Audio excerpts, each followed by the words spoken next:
Want to link your Instagram to your Facebook page so you can share posts, run ads, and manage messages in one place? In this quick guide, I will show you exactly how to connect them step by step. First, launch your Instagram app, then navigate to your profile page, then click on three bars given at the top right corner. Here you're gonna find the fin section. Scroll down and navigate to the option Creator Tools and Controls. Make sure you have switched your account to the professional account.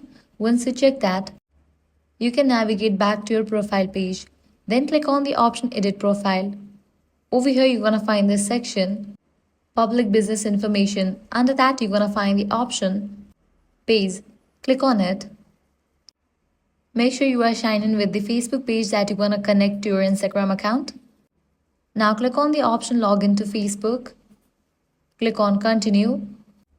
Now go ahead and select the Facebook page that you want to connect to Instagram and then click on the option Connect.